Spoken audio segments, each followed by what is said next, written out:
What's up? I'm Tyler. And I'm Dakota. And this is the Bourbon and Business Podcast, where we interview successful businessmen and women to let you in on why success doesn't have a single formula to follow. We also have a little bourbon tasting along the way, because why not? Why not? So guys, please enjoy this episode and let us know your thoughts at Bourbon and Business Podcast on Instagram.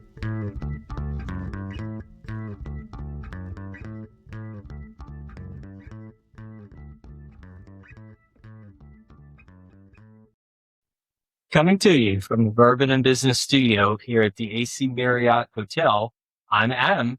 And I'm Dakota. And this is the Bourbon and Business Podcast. Dakota, how are you this evening? I'm great, Tyler. You're not Tyler. I'm not Tyler. Where's Tyler? Tyler, believe it or not, is in recovery. He had a little accident about a week and a half ago, and I know he mentioned it a little bit on the last episode. He's in recovery from surgery. Yes. I think I should correct. Yes, we should specify that recovery from surgery. So he's on the mend. He's getting much better. He'll be back with us shortly. So I'm filling in. Normally I'm sitting in the back over there watching you guys each episode, but for You have tonight, big shoes to fill. I do. Where's I that know. 13? Yes, he does. In a boot. Yeah. In a boot. So anyway, I'll be filling in for this episode, and we'll have Tyler back very soon. And we hope that he'll get better and be better and not be as much pain as he is right now. So anyway, so we are excited for tonight's episode. We've got a special guest with us tonight. We've got a new bottle of bourbon here with us tonight. So the show goes on. Bourbon is with us. Yes, it is. absolutely. Yes, it is. Well, we're at the AC Hotel here in Richland, Mississippi, and it is the premier hotel. They've got lunches, they've got breakfast, they've got dinners, they've got a full bar, they've got events, they've got event spaces. They have a mahjong group that meets here. And I'm still trying to get Tyler to join, but he will not. So if you're listening to this and you love mahjong, just send us a message, send us an email, leave a comment. Just let us know how much it's improved your life. That'd be great. Because Tyler needs all the memory skills he can get. And I know good and well he will watch this back. Yes, he will. But yes, tonight we have special guest Ross Reily, business development journalist at the Clarion Ledger. Ross, welcome. Thank you very much. Appreciate you guys having me. I'm glad to have you. Absolutely. And first and foremost, I need to say that if there's a mahjong group here, then probably my wife will need to come here as quickly as she can. Believe it or not, it's a large group. I don't know if you've seen the photos on social media, but they've really grown it here. It started small and it's really expanded. So there may be a wait list of people trying to get themselves, hurry and get on the list. Exactly. For sure. He could be. No, I think he's in my group. no. Anyway, tonight we are sipping on some Purple Toad Distillery Kentucky Straight Bourbon Whiskey. And yes, Adam, why don't you go ahead? that's it. I need a little sip here and off see the what. cuff opinion, Tyler Adam. Mm-hmm. She's pretty good. Do I get to go next? We'll get yours in the end. All right. Yeah, Yeah. Okay. Yeah. Very good. Yeah, We'll let you take a piece. You of get it. a few more sips on this.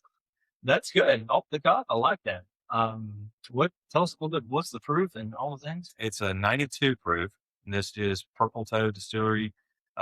They take exceptional bourbon and craft it into something truly special, hand selected from carefully aged barrels, all the good stuff that Bourbon puts on there. Okay. But it's got a nice, sleek bottle. I like it. Mhm. It's very stately. It would look good on a shelf. What's your opinion? Rate it. I like it. I'm going to give it a little bit higher rating. At least 8.3, 8.5. Okay. Minimum. Yeah, I like this one a lot. This is about like a $65 bottle. Is that from Paducah I was reading? Yes. Okay. Yes, they are. Okay. So, and if you're looking for a bottle of this, head on down to Cheers Vineyard in Gluckstadt, Mississippi. They will get you taken care of. Purple Toad, they actually have a couple of different flavors over there for Purple Toad. So be sure to stop on in and ask for a bottle. That works. Well, Ross, we appreciate you coming on. We always like to start each episode just by asking about you, your story, your career, and how you landed as an esteemed journalist at the Clarion Ledger. Well, steamed might be a strong word. I don't know about that. But no, I grew up in Mississippi Delta, in Cleveland. My dad was dean of students at Delta State. And so This is where Tyler would stay oh, I'm from Blackhawks. Yes. Kosciuszko / somewhere else. I don't have it. I don't have the Delta Tim. Those Delta. I don't, you know, He's the Gulf Port. can't help you there. But no, I didn't. So my dad was being student at Delta State, so I didn't really have a choice about where I was going to school. Where I was going. That's right. He said you can go anywhere you want to as long as you can pay for it. So Delta State was where I went. I had no intention of being a journalist, and without making a really long story, it just somehow worked out. While I was in Delta State, I ended up with the school paper, ended up with some stringing opportunities, including at the Ledger and other places when I was in college, and just kind of fell into it. And that was started when I was around 19, and I'm older than that now, and I've been doing it ever since.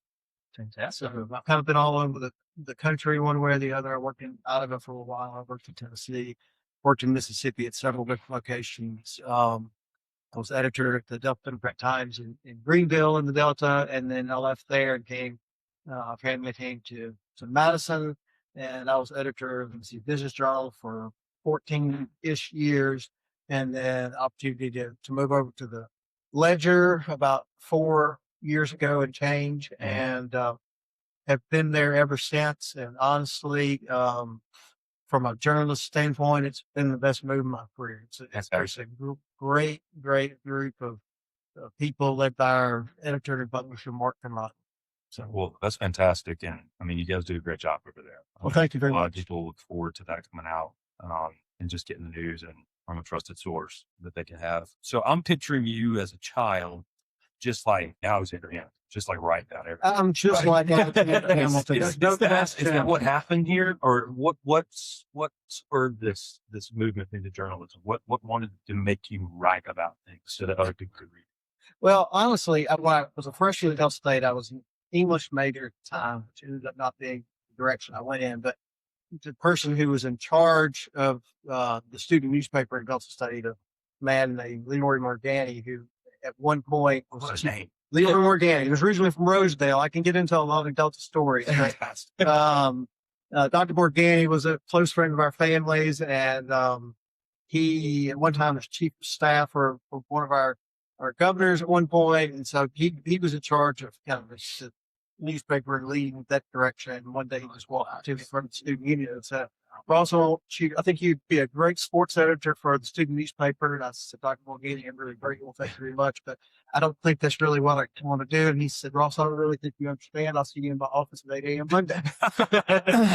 So I said, "Yes, sir." And that's kind of what I've been doing. I did have a huge love of sport. My dad had been before he was a dean of students, he had been a coach, and we had a sports background in our family, and so had a love of sports, and so that's kind of how I fell into journalism. And then, as you go along, you do more and learn more, and it becomes more nuanced. And so for the last, I guess, 20 years, I have been not on the sports side, but then on the news side, one way or the other. How has that affected your view of life from constantly writing about things that you see, about events that have happened, your take on them, others' takes on them, just spitting out the facts? What has that done for your view as far as like how you see events unfold, how you see things happen? Do you guys look at it on that stuff?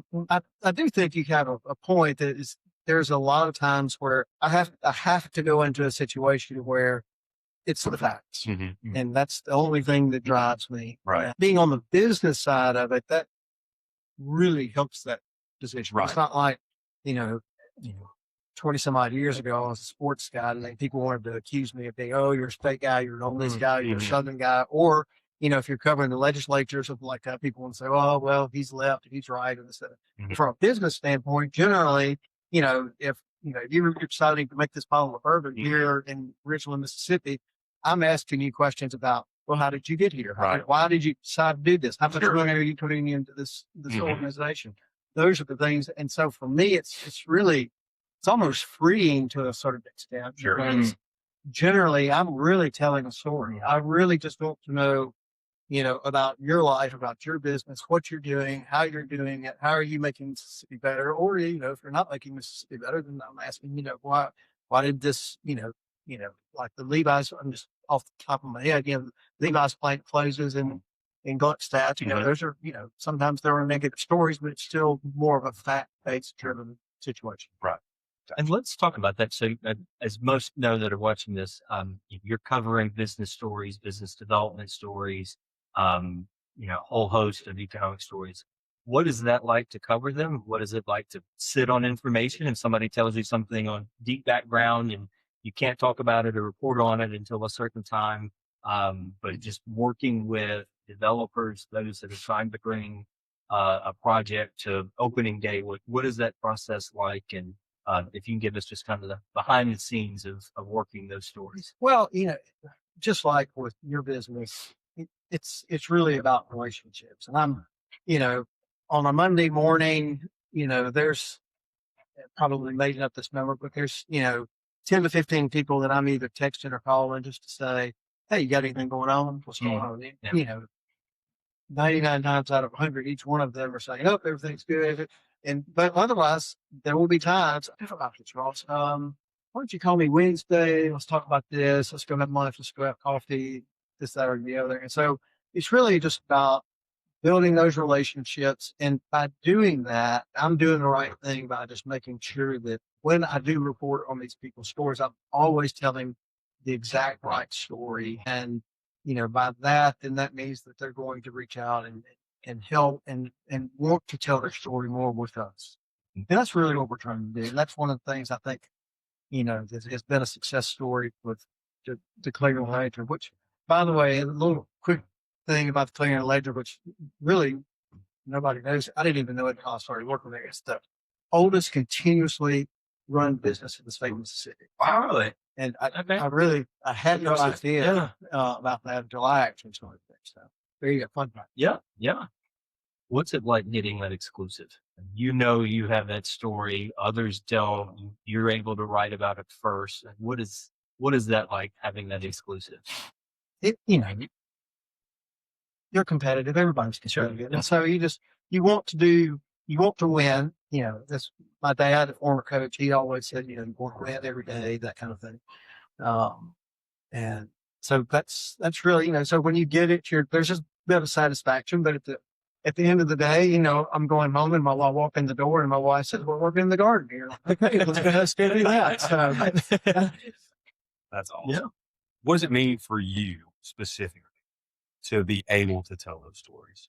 Because there's some things that you write about that are just a little bit more impactful, you know what I mean, to your specific life. I like, and I kind of touched on this a little bit. I like telling the story of Mississippi. Mm-hmm. I've worked in other places. I've done other things, but at heart, I'm from Mississippi. Mm-hmm. I want to see Mississippi do well. I want to tell the story of Mississippi succeeding. And sometimes it's going to succeed. Sometimes it's not. But, you're trying to tell that story. And when things go well, when there is success with Mississippi and I'm able to tell that story, it does make me feel good that I am able to get that out to people, who are reading our newspaper or our website, right? However it is they're consuming us.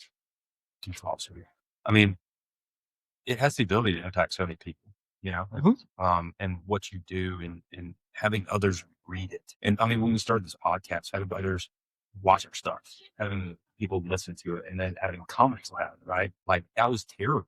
What are you doing? What are y'all even doing? Yes. Or like leaving some nasty remarks or whatever. And then there's the people that are like, I love this so much. I agree with this so much. I love the fact that this is a Mississippi podcast. I love the fact that you're interviewing people and businesses from our state.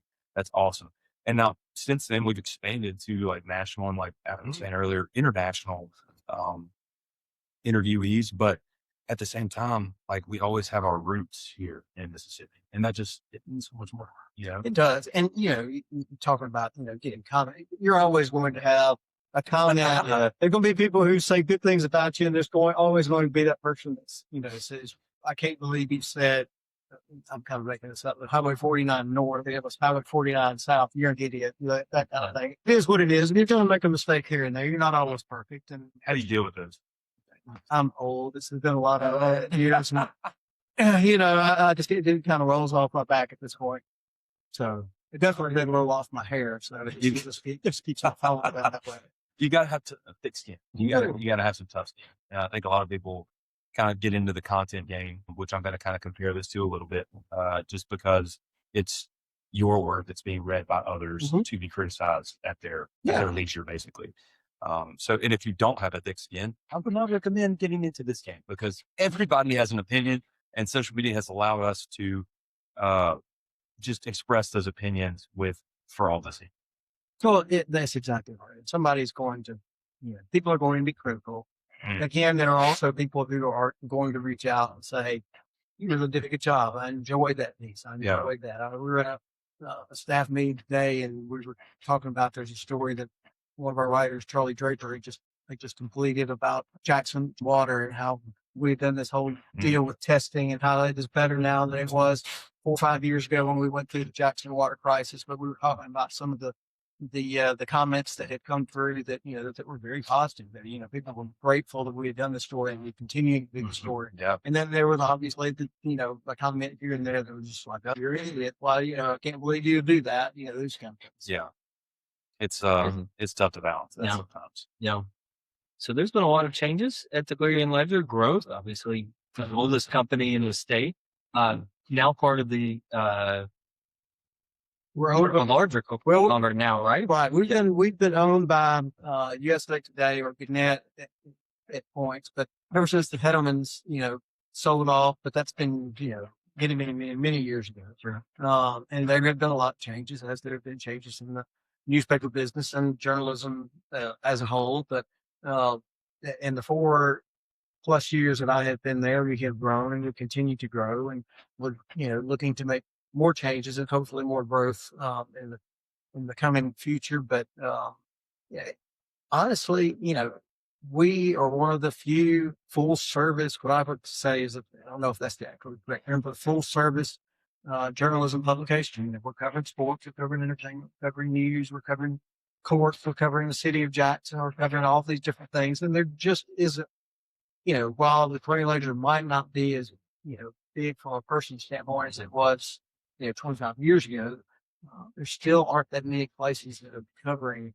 They're trying to cover all of those different things. And so that doesn't mean that the people who aren't doing those things aren't doing a really good job. It just means that we're a little bit broader and we're doing some things that we hope that we're doing well that makes everybody want to be able to read a little bit of the Clarion Ledger stuff. And because you're doing all that, you guys are faring much better than a lot of other newspapers just nationally. We've heard stories, obviously, you saw the clusters and everything. It looks like you guys have really differentiated and kind of set yourself apart in staying relevant, staying in front of an audience and continuing to grow. What's that been like with the changes in media and especially newspapers? Well, I mean, it's honestly, changes in media and changes with Clarion Ledger or anywhere else. I don't see it is really any different than changes in the bourbon industry or changes, in any industry. As you move, things are going to change and you're going to adapt to that change. When I was a kid in Cleveland, my dad literally took, I could be making this up, but like 6 different newspapers that all came to our house and drove my mother crazy because we were getting commercial appeal from Memphis. We were getting the Pollard commercial in Cleveland, the Delta Democrat Times from Greenville, and we were getting the Jackson Daily News and the Clarion Ledger, and we were getting all of those. That was what's going on. Yeah, that's how we were consuming our information, and we were reading that newspaper. Well, I mean, you still can get a print product, you can still get a print newspaper, but people aren't getting all of those newspapers at their home anymore. And then, they're not necessarily watching the 6 o'clock news or this, that, or that, but they are. Looking at it on their phone, they are looking at it on their tablets or their desktop or laptop or whatever it is. They may be doing it. They may be consuming it through Instagram. They may be, consuming it through Twitter or TikTok. So, from our standpoint, and I don't need to speak for my boss, Mark Conradi or Scott Hawkins, who is one of our editors, but we're trying to be able to hit people wherever they are. Absolutely. And I would imagine that continues as the business itself continues to evolve and change. You guys have some initial changes and new developments in the works in the next few years. Well, we're always trying to, just keep up with what we're trying to accomplish. And from my standpoint, it's just about making sure, we cover the entire state, but we're certainly Central Mississippi centric to a certain extent. And so, I'm always trying to look for what's going on in downtown Jackson, or whether it's in Madison or Rankin County, or, whether it's Clinton or anywhere else. And so it's just a matter of trying to keep up and trying to make sure that we can't hit every single story, every single place, but we certainly will try. Sure. What has it been like to watch your writing style over the years? Would you say it's changed from the beginning, or would you say that it is improved, gotten worse, had ebbs and flows? What would you say? It certainly is different. I don't know that I know how to judge that. Because that kind of leads into my next question of what would you recommend for students looking to get into this industry? Somebody who's 18, 15, somebody who's looking to get into this business and they're saying like, okay, well, what about my writing style? I don't like how I write. Should they write more? Should they write less? Should they watch people? Well, you definitely need to write more. And the more you write, the more you're going to evolve. However, that is the case. I'm sure, and it depends on the type of story that you're writing. I mean, I wrote a story, I guess, Thursday or Friday of last week that, the building, not the company, but the building that Bass Pro Shops is in is being sold. Well, that's a whole different story than if I'm going to, whoever's in charge of a, multinational corporation, I'm doing a big feature on it. So, they're shorter stories that you're just trying to get to the point, and get in the story, get out of it, or you're doing something that's bigger and more flowery and you're wanting to really tell a longer story. So, but in any case, I think you don't want to take, if I'm talking to younger people, you don't want to take liberties with what people are saying. Right. And you're not trying to. You never want to imply or put words in the mouth. I don't. And there are times, you write something and you're reading it. And it really sound good if they use this word instead. But there are times when, even though I might have a reporter and they, have said this, I might call them back and say, "Is this what you said?" Because I think I'm misunderstanding what you're saying, and it gives them an opportunity to say, "Oh well, really, what I'm trying to say." So you're just trying to be clear, you're trying to be open, you're trying to be honest. And not every story you have the opportunity to have that amount of time to be able to do that. But if I'm going to a press conference where the governor is talking about an economic development story, that's a story that is done. You go and you listen and you get the information and you come back and you write it, and it's done within basically a 2-hour period, as opposed to a longer story where you might be interviewing a farmer on the state of agriculture and the price is up and this, that, or the other, and so you may have a longer time to be able to digest that information. Gotcha. I'm not sure if that answers your question. No, it does. It does. I mean, I think for anyone looking to get into industry, really, you got to do your research on the front end and say, hey, what about this is appealing to me? What about this do I love? Because if I don't love even the hard parts of this, then I'm not going to stick with it, right? And I will say, I mean, if you have any curiosity at all, journalism is a fun thing to do, because I don't come in pretending to know anything. I mean, I'm not necessarily an expert on, like I said, I'm not an expert on bourbon, although I do like bourbon. But not experts either. But if I'm going to, talk to, a man that is actually building a distillery in Rosedale, I go to him and I say, I don't know how to build a bourbon industry. You tell me how to build a bourbon industry. How are you doing this? And then I will probably have questions about, okay, well, tell me how you're going to be able to do this. This is a really small town in Bolivar County. You're just right beside the river. You have a lot else going on over there. How are you going to make this work? I mean, I could ask those questions, but I'm not the expert. Right. So, right. Cool. Dakota, good time for a bourbon break? Absolutely. Purple Toad, right? Isn't that what I said? Yeah. Purple Toad Distillery, Kentucky Straight Bourbon Whiskey. I thought it was very nice. It's got a great burn for a 92 proof, which I really like, but it's on the back side of things, which I thought was interesting. So it's not hot right on the mouth. It's not hot right on the tongue. It's light on the front, almost like a glass of white wine, like a Pinot Grigio or something. If you sit that, you're going to get like a nice crisp wine, and then it's going to get the flavor on the backside. That's what I felt with this, but I really, really like that. I feel like it gets better with every sip. Yeah. I'm going to land at a 9.2. Okay. Wow. Yeah. All right. That was a really good bourbon. That it is a good bottle. It really is a good bottle. Stop on by Cheers, get you a bottle, see if I'm right. Or to Ross's point, you can message me and say you're an idiot. Please don't. You are free to do so. Absolutely. And back to the podcast. We touched on this a little bit, but advice you would give to journalism students and those perhaps in college right now that are close to getting their degree, applying for those internships, looking for a position at the Clarion Ledger, what advice would you give? What do you wish that you knew as you were going through the ranks of different media outlets to get where you are today? Well, and to me, it doesn't make any difference whether you're going into sports or whether you're going into covering the legislature or whether you're covering, city council and in whatever city it is.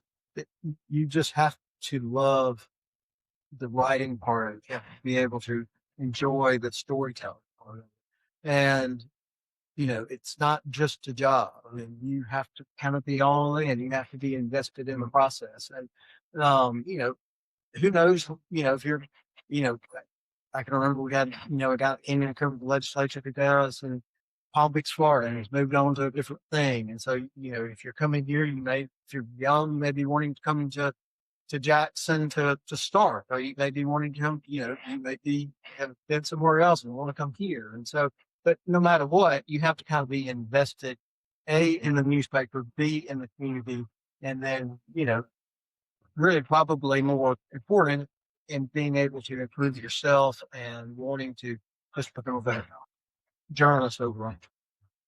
How important is networking in that process? It's 100%. Yeah. It's what I mean, even in college, even these. It's 100%. I mean, as I told you guys earlier, I have 2 kids in college, one not to go to college. And I literally had a conversation with my son. It's like, if you don't do anything else this week, and there's not such a thing as Rolodex anymore, but add one person to people that you can put in your phone. Yeah. Yeah. Just one person. Add that one person. I don't care if it's just, a guy in another fraternity or, just somebody that you make. That's one more person that that, who knows 5 years from now, when you're in journalism or engineering or whatever it is, you might look back and say, oh, I remember that guy. I'm doing this thing in Kosciuszko. He might know somebody else. And everybody knows everybody. But it's really that way. Every single person we ever read up. Yeah, you probably know my cousin or something. I'm like, dude, how do you? That's the way it works in Mississippi. And it's probably the way it works in a lot of places. But I mean, things happen. There are stories that are breaking, and I think, this happens in Greenwood. I'm like, there's this guy that I went to high school and college with that now lives in Greenwood. We call him. He may not be the expert on that beat, can say, oh, Ross, I know this person. Let me put you.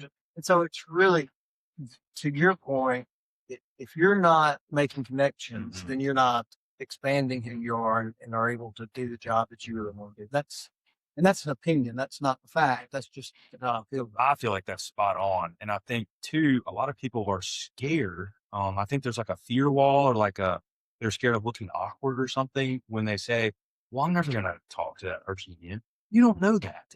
You really don't. And you never, ever know what that person is going to end up doing. And you might be on hard times. And you say, hey, man, we used to talk in college. I met you one time. You probably don't remember it. It was at the basketball court.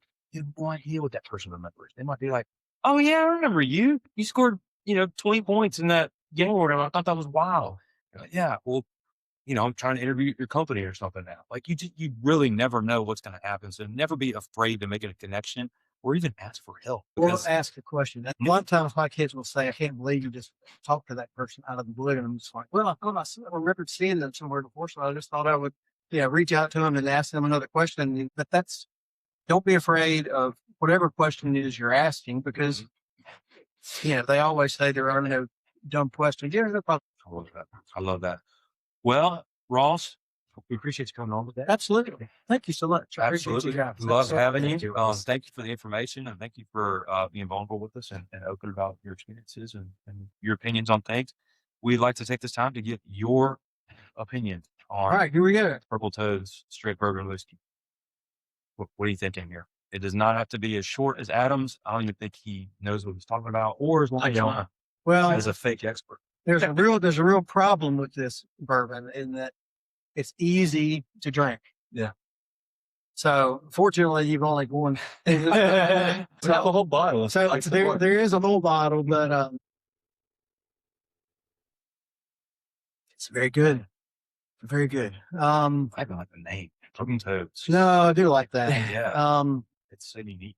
I don't know. It's a unique flavor too, honestly. If we're ranking them this 0 to 10, yeah. I don't know. You can be as specific as you want. Adam has to average all these together. 8.7, 8.8, something like that. Okay. It's pretty dang good. Kind of in between us. Yeah. 9.2, 8.7, 8.8. 8. We're right. Yeah. Where you landing? What are we almost at it? Yeah.